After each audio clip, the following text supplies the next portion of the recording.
days since Donald Trump took the oath of office surrounded by the richest men on earth. The most important story of Trump's 100 days is crystal clear. Trump, Musk, and the billionaire class are using the government to rip off working people every single day for 100 days. For 100 days, they have cut your services. For 100 days, they've raised your prices. For 100 days, they have fired veterans and stolen their salaries. For 100 days, Trump, Musk, and the billionaire class have gotten richer off of you while our country has gotten screwed. They're not even trying to hide it anymore. For his entire career, Trump has stolen from working people while claiming to be, quote, anti-establishment. But in the last 100 days, Trump has finally ripped that anti-establishment mask off, starting with the row of billionaires sitting right behind him at his inauguration and continuing every day since. Trump has created a government by and for the billionaires. And if anyone ever doubted that Trump and Musk and Bezos and the billionaires are all at one team, just look at what happened at Amazon today. Bezos immediately caved and walked back a plan to tell Americans how much Trump's tariffs are costing them. Bezos, who spent $40 million on Melania Trump's documentary, wants big tax cuts and sweetheart deals much more than he wants to represent the American people. The message to our communities and to people watching at home is crystal clear. These billionaires and Trump are on one team and stick together. And it is the responsibility of Democrats to bring people across the country together that are everybody else besides the billionaires. Today, Americans don't need a dictionary to know what oligarchy is. All they have to do is turn on the news. Musk cutting Social Security services and firing veterans to pay for bigger government contracts for himself. House Republicans pushing the biggest cuts to Medicaid in American history to pay for tax cuts for their billionaire donors. And Trump jacking up prices on working families by $4,000 a month in order to have corporations and billionaires come sit at his feet and pay him extortion money in order to get exceptions to his tariffs. I don't care what word we use for it. Democrats need to make confronting the billionaire takeover of our government our top priority. Now, I do see some hope amidst the darkness. 100 days ago, there were many Democrats who were grieving or unsure of where to go from here. 100 days ago, there was debate within our party about whether to play footsie with Elon Musk or go toe-to-toe with him. But today, the Democratic Party is shaping up. Millions of Americans have protested and marched and called and demanded that Republican politicians stop acting like puppets. And we know now that we cannot just be the anti-Trump party, but progressives especially are organizing Democrats to build a vision for America where the world actually gets better after this.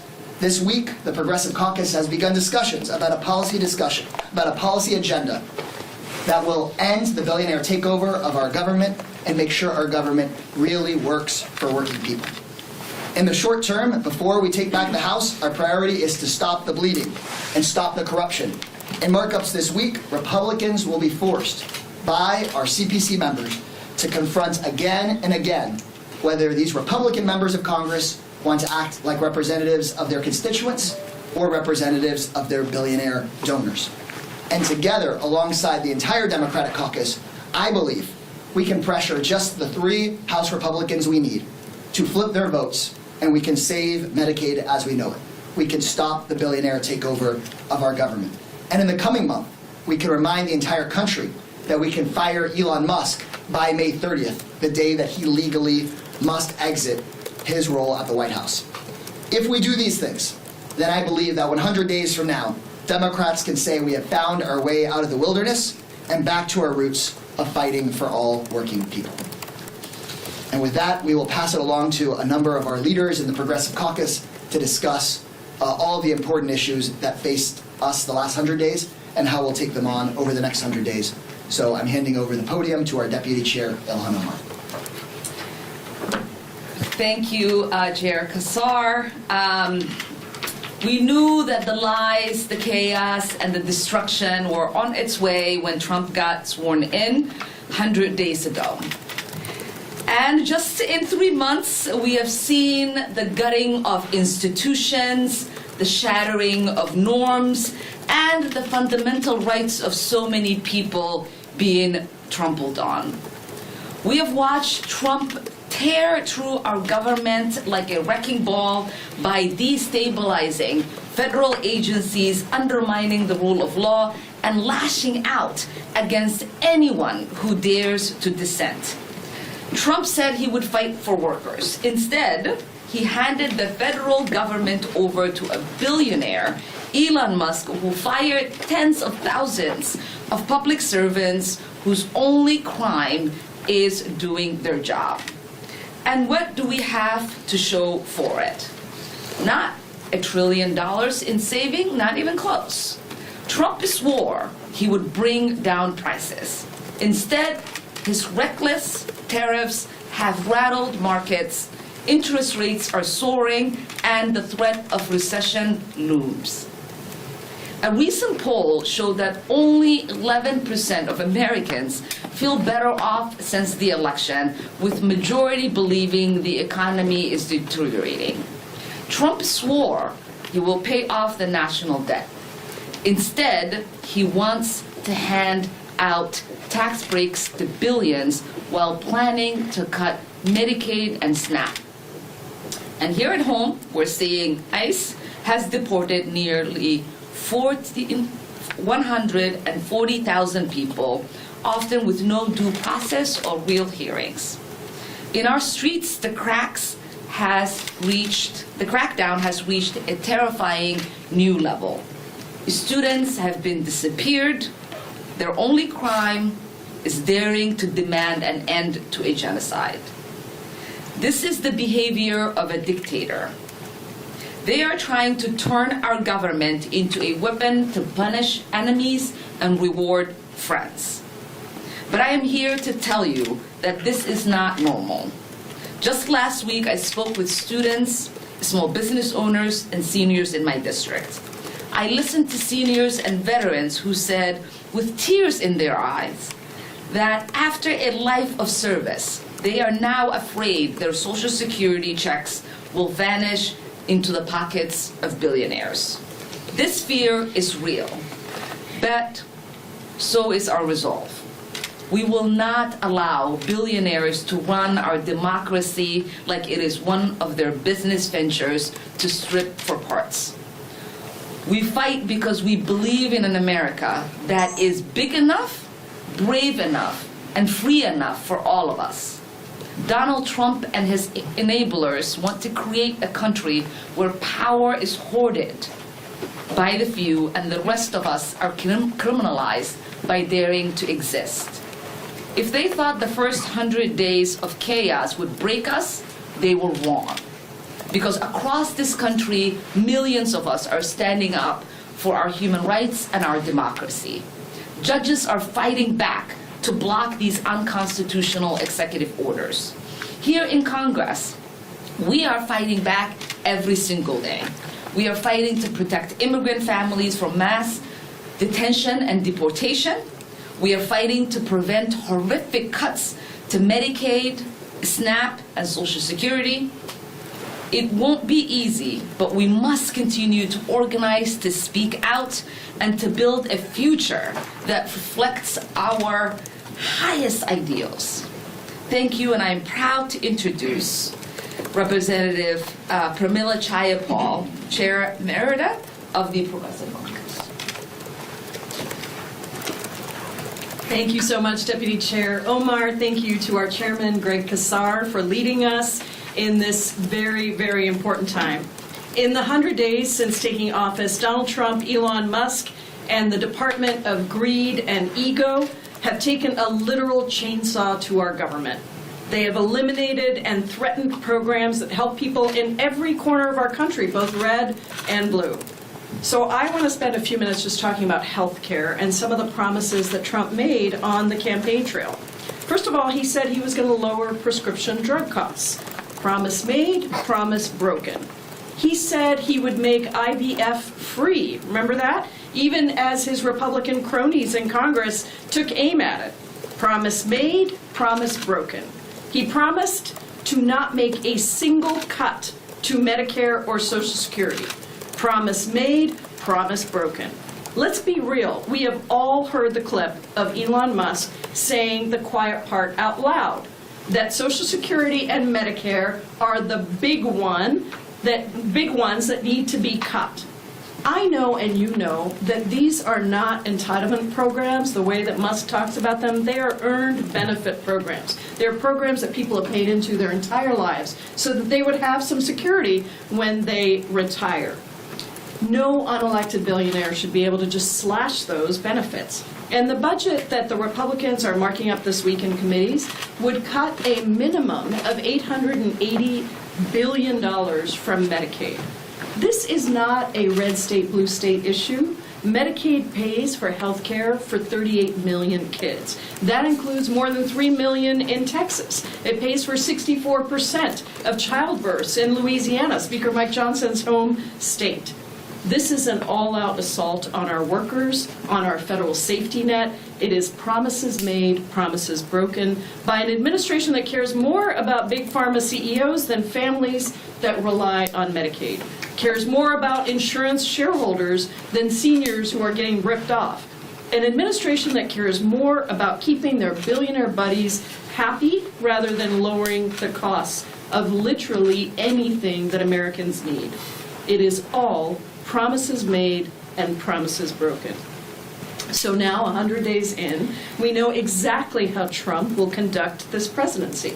And it is important that we both fight back and fight forward, that we have a positive, proactive agenda that we continue to fight for. And just today, we introduced the Medicare for All bill with Senator Sanders, Debbie Dingell, and over 100 of our House colleagues to say that universal health care is what we all need in the richest country in the world. And ultimately, we need to come together to stand up and to show that our collective power is stronger than their hate and that we will always fight for the American people. Thank you all, and now it is an honor to introduce Representative Jimmy Gomez from California.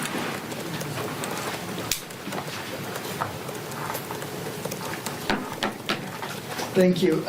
It is quite impressive what Donald Trump has pulled off in 100 days. In 100 days, he has tanked the U.S. economy. He has isolated the United States from their traditional allies, and he has driven a lot of those traditional allies into the arms of China. In 100 days, think about that. If there was ever going to be a movie written about this 100 days, it would be how to destroy the world's greatest economy in 100 days or less, because that's exactly what he did. And this has all been because Donald Trump promised the golden era of America. He promised he would lower prices on day one. He made promise after promise after promise. But once the billionaire establishment has taken root, they have, here in D.C., they have been trying to accomplish one thing: how to give tax breaks to the billionaires and the largest corporations in this country, and everything else be damned. So the economic plan that they had to raise all the billions, if not trillions of dollars, was one, cut the federal government as much as possible. That means eliminate the VA, eliminate SNAP, eliminate Medicaid, any program that's meant to help working people and families, they're trying to cut it. Then they're imposing tariffs, and their tariffs are a plan to, one, raise revenue, and two, they say it's going to bring manufacturing back to the United States. I want to be clear, we're not against all tariffs, we're against dumb tariffs, and these are dumb tariffs because they raise the prices on consumer goods and hurt small businesses unnecessarily. And that's exactly what this administration has done. This tariff agenda was also made up by Pete Navarro. Pete Navarro, who quoted himself, Ron Vera, as an expert to justify a tariff agenda that makes no economic sense. They also had a formula that tariff formula that every economist conservative otherwise plan that didn't panned as it didn't make sense. So they're banking their whole economic agenda on a tariff proposal that hurts working families. We've seen prices increase. We've seen containers at the shipping ports get stalled or canceled altogether. So what you're seeing is just a complete devastation when it comes to the American economy. And if you really want to kind of dig deeper, ask a working man and woman. I'm the chair of the Dad's Caucus, but I also have a toddler who's 2 years and 7 months. My son, all he's doing is growing, like other parents. Well, where do our shoes come from? This is just an easy example. 99% of all shoes purchased in the United States are made outside the United States. A child between the age of 1 and 5 will go through anywhere through 15 to 30 pairs of shoes. And that's going to cost the family anywhere, it's going to go from $300 to $800 in expenses, just on shoes. But then you take into the fact that a stroller, a car seat, baby wipes, toys, all of it, comes from outside the country. So this is a tax on working people and making life a lot harder to get by. Food, produce, 40% of our produce comes from outside this country. So just go on and on and on. And the American family is struggling and carrying the burden of an economic strategy that doesn't make sense. It's not going to bring any jobs home, and it's actually going to make things more expensive. Additionally, it's going to cause small businesses to shut down. When people start tightening their belts, that means they're spending less. A small business owner has 2 choices: either raise the prices or cut back, or cut back a little bit, cut back on hours, cut back on certain products, and go from there. And it's this downward spiral over and over and over again. So what do we have? A situation? We have economists warning that we're going to have a recession. Anywhere from 45 to 60% chance of having a recession in the next year. In the next year. So this is going to hurt people. Additionally, I was on a plane just coming back from D.C. going to L.A. with a person that works for a Unite here in Vegas. And he told me that they're already cutting workers in Las Vegas. Why? Because less people are spending. The people, 40% of the foreign travel to Vegas are Canadians, and they're not coming to Vegas. So this is an economic ripple effect that is not going to bring people, help lift people. It's actually hurting them. And this is what 100 days of a second Trump administration looks like. And it's all to give those billionaires and the largest corporations tax cuts. That's all it's about. And people are going to suffer more and more and more. So we're going to fight. We're going to continue fighting back. And it was the Progressive Caucus that has been leading it. One, we're going to show up and fight. We're going to fight them in the committees. We're going to fight them in the courts. We're going to fight them in the streets. And then we're going to also stall the Republican agenda in Congress by any means necessary. And in the end, the math is the math. They have more votes than we do. But if we show up and fight, we get people motivated and organize. And that's the last step. Organize, organize, organize. Get people to make sure that they're talking to people that don't listen to our news podcasts, watch our cable shows, or read our newspapers. Because those are the people that we need to win over. And when we do, that's when they're going to start putting pressure on the David Valladeos and the Young Kims and the Juan Sismanis. Those are how we actually bring them and hopefully limit the devastation of this administration. I wouldn't hold my breath, but we're going to keep doing that. And if not, the American people are going to hold them to account. With that, I yield back, Mr. Chairman. I'm Lloyd Doggett from Texas. I think to measure the success of Trump's 100 days, just look at his promises for his first day. He said he'd be a dictator on day one. He sure kept that promise. But he also promised, quote, starting on day one, we will end inflation and make America affordable again. He promised, starting the day I take the oath of office, I will rapidly drive prices down.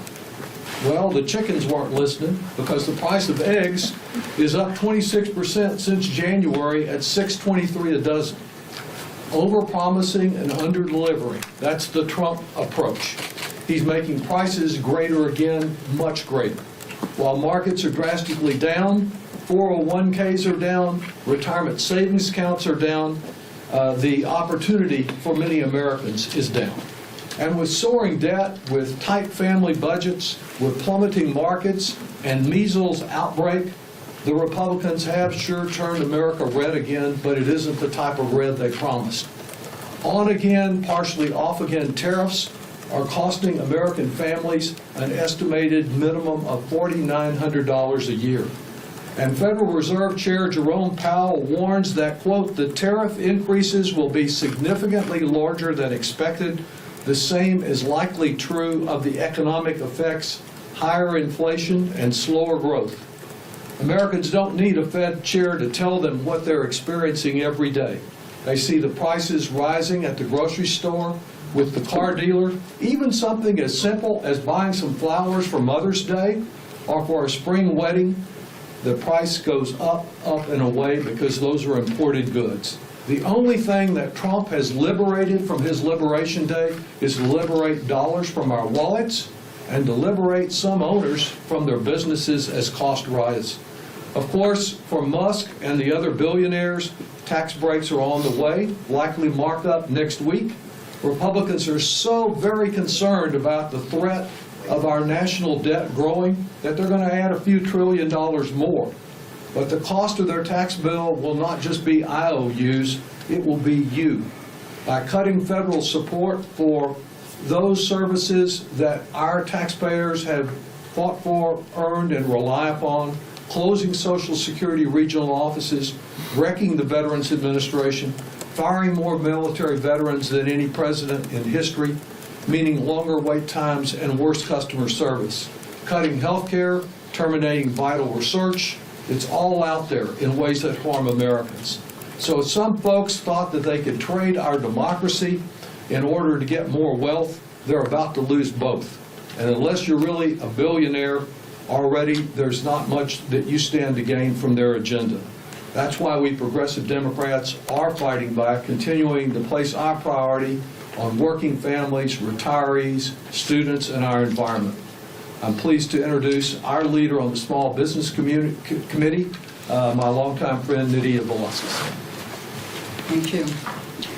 The first 100 days of Donald Trump's second term can only be described as an assault on our immigration system and on the Constitution itself.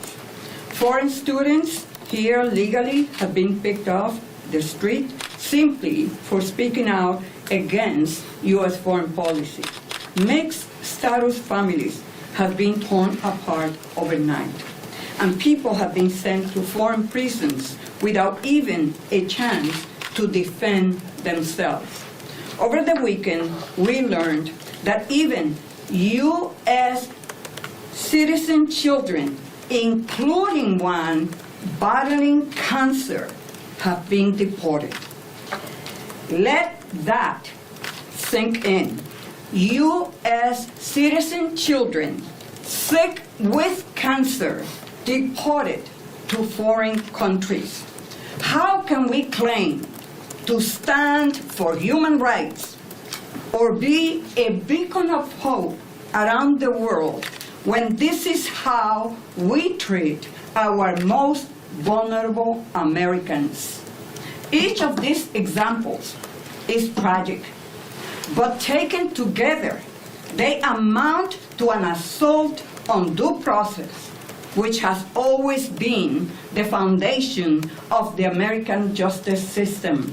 We have a Department of Homeland Security that acts like the law doesn't apply to them.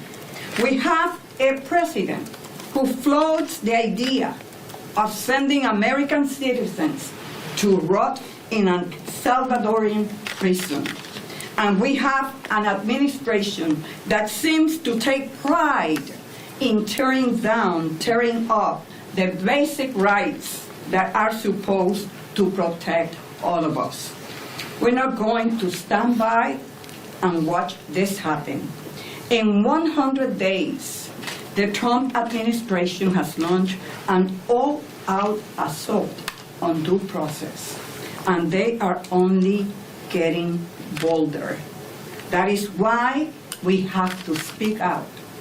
Because if we don't push back now, it won't stop with immigrants. No one's rights in this country will be safe. Who will be next?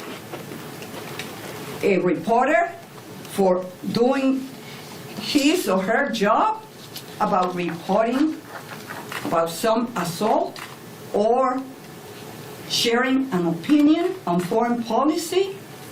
Who is next? We got to stop this by organizing and mobilizing. Thank you. Thank you, Right, well, good afternoon, everyone. I'm Melanie Stansbury, and I'm deeply proud to represent New Mexico's 1st Congressional District and to serve in the role as the ranking member of the DOJ Subcommittee of Oversight and Accountability.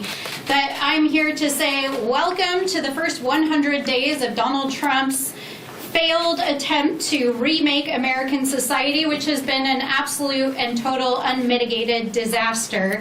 And I'll build on what was said just a moment ago. Not only was this how to destroy the world's greatest economy in 100 days, I will say it was how to destroy the world's greatest democracy, its economy, and its world standing in 100 days, because that is exactly what Donald Trump has done over the last 3.5 months. Now, let's make something very clear. Donald Trump, Elon Musk, DOJ, these billionaires who are serving in the cabinet around him are not here to make American life better. They are here to steal from us. They are here to remake American society in their image, and they are here to take over our government and dismantle it from within.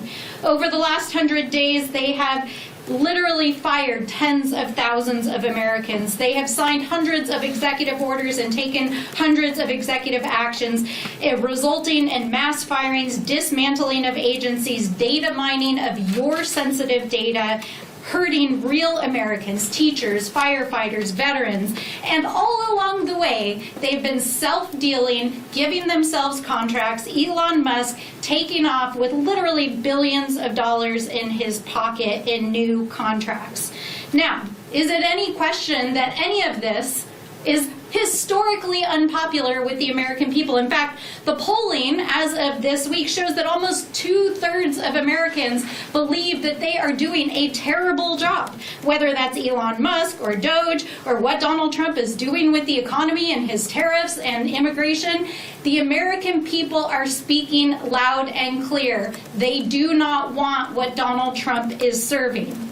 So, I am here to join the American people in saying enough is enough with the lies, enough with the secrecy, enough with the grift, fraud, waste, and abuse. Hands off our Social Security, hands off our veterans, hands off our communities, hands off our Medicaid, hands off the vital housing and food assistance programs that our communities depend on, and hands off our environment.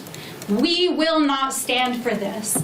As progressives, as the Progressive Caucus, we call on the American people to join us to continue to speak up, speak out, keep marching, keep showing up, keep calling Republican offices, keep organizing, because we will take back our democracy, because we will make sure that our colleagues across the aisle stand up and are held accountable, and we will take back this House in the midterms and restore the sanity and democracy of this country.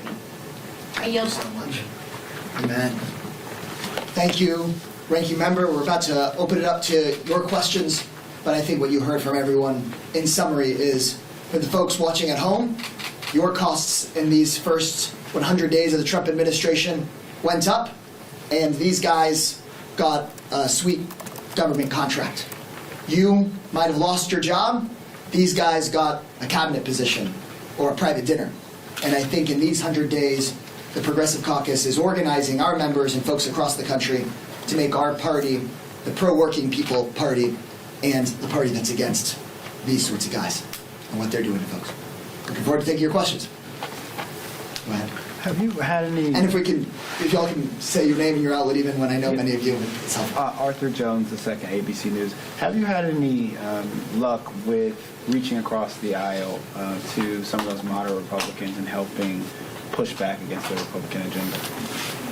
Yeah, I would love to hear from folks. My couple of quick sentences on this, though, is I hear often from Republican quote-unquote moderates that they're concerned about what's going on when they're moderate elected officials, but they don't vote against these cuts to Medicaid. They're not voting against the billionaire tax cuts. They just cave, just like Jeff Bezos caved, to just being part of the Trump-Musk organization. And so I think Republican voters, when they hear about what Republican members of Congress are doing, are outraged. That's why I've done town halls in 3 different Republican districts, as have many of the other Progressive Caucus members. And in all 3 of those town halls in Republican districts, I've heard from conservatives and progressive constituents alike that they're opposed to robbing from our health care to give Zuckerberg and Bezos and Musk a tax break. And the question is whether these Republican members of Congress will start voting with their constituents, or will just kind of continue to follow Trump and Musk wherever they lead them. I would just add, the first group of people in our country who were effectively intimidated by Trump were not immigrants or poor people, they were House Republicans. And they are scared to do what they need to do to represent their constituents, unwilling to join with us to stop the horrors that we see, but we won't stop reaching out to them. And I've had conversations being on Ways and Means with some of the moderates on the committee, and I said before the tariffs, I said this is going to devastate the economy. The stock market is going to crash. They were just kind of like, well, you got to wait, da, da, da. So they'll dance around it. They never admit it, and they know that to be true, right? I even saw one on Bloomberg talking about how tariffs were not great, but they're not going to vote against Trump at all. And even if you look at a lot of the deficit hawks, the people that, let's look at Schweiker. Their plan, their budget reconciliation is going to add trillions of dollars to the deficit and to the debt. And what is he going to do? He's going to vote aye. So people should go and ask them, hey, you've been campaigning and you've been talking about the debt for years, and you're going to go and vote for Donald Trump's plan? Because that's exactly what they're going to do. They're not going to buck Elon Musk and Donald Trump, not at all. I'll give you 4 concrete, real-life examples. I'm just coming off a town hall tour back in New Mexico. I represent 10 rural counties. I did 15 town halls touching more than 15,000 New Mexicans. I was incredibly surprised that in one of my town halls in one of the more conservative and rural parts of my district, it was predominantly local Republican elected officials who came to tell me how deeply concerned they are about what's happening, the effects to funding freezes, the effects of these mass firings, the effects that it's having on local municipalities and tribes, and asking me to work in a bipartisan basis to push back. So it's happening at the local level. Secondly, when we heard the administration might mass fire healthcare workers at the Indian Health Service, I worked with several members across the aisle to contact cabinet members to try to make sure that they didn't slash funding for tribal programs. While they have not come out publicly, I do know that they made calls behind the scenes to the White House and to cabinet officials because they know the catastrophic impacts it would have. So these are members of the Republican caucus here. Third, we know that last week 12 Republican House members signed onto a letter saying that they would not vote for cuts to Medicaid. We need to make sure that they hold to that promise and that that wasn't just a campaign gimmick, because they did vote for it in the reconciliation instructions. Now, if it comes out of Energy and Commerce with $880 billion in Medicaid, we can kiss those folks goodbye because they lied to the public, they lied to their constituents, and they lied to the American people. And finally, I want to lift up at least one voice of one brave Republican member across the aisle, and that's Lisa Murkowski. She has risked everything and put everything on the line for our democracy to tell the truth about what's going on inside this administration. And my sincerest hope is that my Republican colleagues who do care about democracy and good government and about real people will have the backbone that Senator Murkowski has had to stand up for the American people.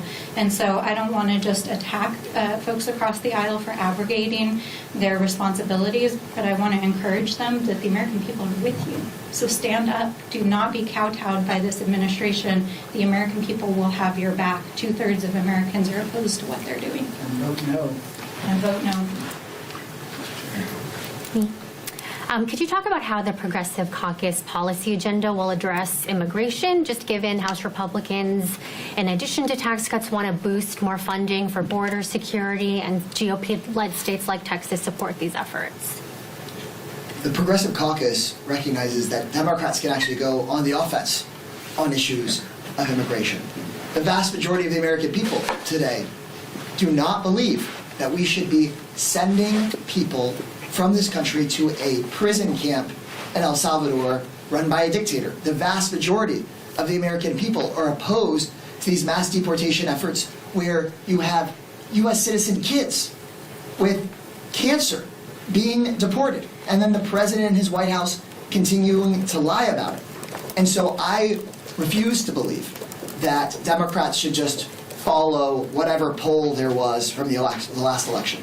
The American people know and believe that we're a country of immigrants, and that immigrants make us stronger, and that these mass deportation plans are deeply dangerous. And so the Progressive Caucus is going to continue to advocate for us to actually have a humane and orderly and safe immigration system. What the Republican caucus has done and what Trump campaigned on was breaking our immigration system and then complaining about it being broken and then burning it down more. We can't keep being in a situation where the arsonists come and blame the firefighters for the flames. I think that if we win back the House and then are able to actually have rational people in the White House, it's on us to finally have a comprehensive reform of our immigration system where, yes, we have safety and order, but we also should have a real path for the folks that have been here for years in places like Texas and California and New Mexico to have some certainty and to have some humanity, because it's not just the rights of immigrants that are under a threat.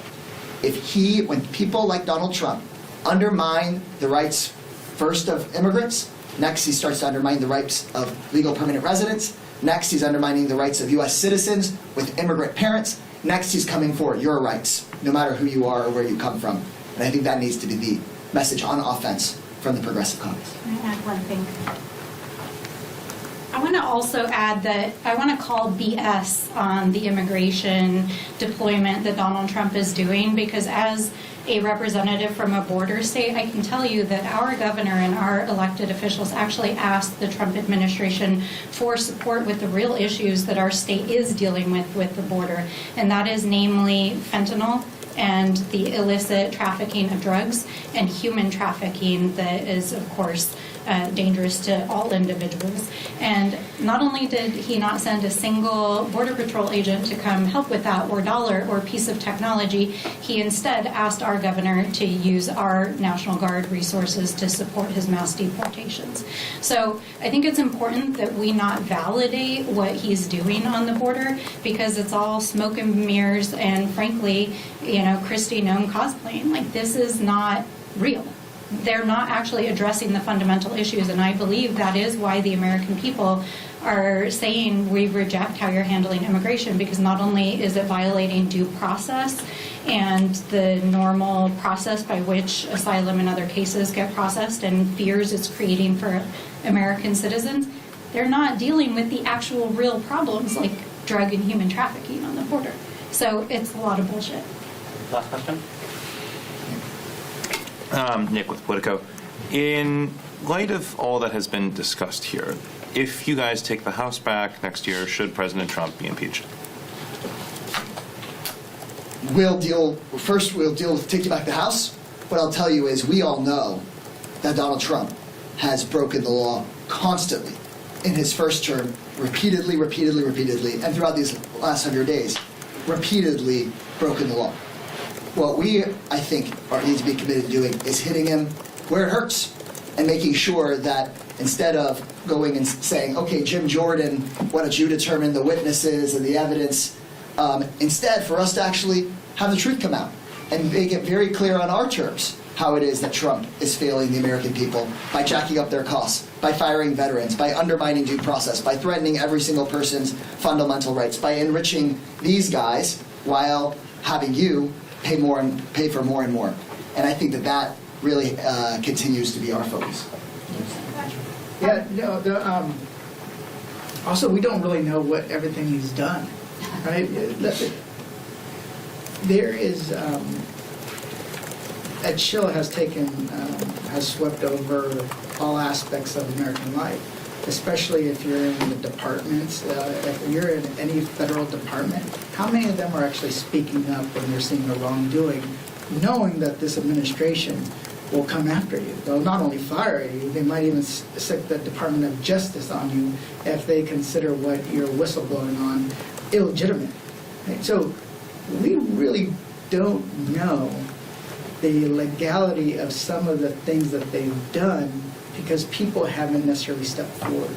And when we take back the House, I'm predicting we're going to see a flood of whistleblowers coming forward, coming to the House and saying, this is what happened, this is what they did, this is how they stole from the American people, that we're going to be inundated. And we will have to make a determination of what course of action we take at that moment. But one of the things I want to stress is nobody should, no egg joke, no pun intended, but people shouldn't count their chickens before they're hatched. We still need to mobilize, energize, and educate the public to win them on our side. There's no guarantee we're going to win the House back. And if people are already thinking that, then we've already lost. So people should be sober and talk to people where they're at and on the issues that they are dealing with, the pain they are dealing with. Because if you miss that, if you don't focus on that, then they're going to say, see, Democrats don't have the priorities of the American people. They're always trying to do what's best for them, not for us. Can I add a couple of data points? I'm just going to add a couple of data points. One, why do we think Donald Trump is preparing to be impeached? His own team, it was announced, is preparing for him to be impeached. Clearly, they know what they've been up to, and I think it's important to recognize that there are over 170 federal court cases currently in the federal court system. There are, as of today, 90 injunctions and restraining orders against the Trump administration for breaking the law. Will he ultimately be brought before Congress to answer and go through a due process where he is held accountable before the American people? I think it's very likely. I'm not afraid to say that. But we do believe in due process, and so we will see who comes forward, what allegations come forward, and if he's broken this many laws in 100 days, who knows what he's going to do over the next 100. Sure, when we have subpoena power, I think it'll be time for us to not just play t-ball while they're playing hardball. I think we are out of time because somebody else is about to take over the room, but I know that some of you all have questions left, so maybe we can catch each other after this. Thanks as always for coming and asking us questions. Thank you. All right, sorry.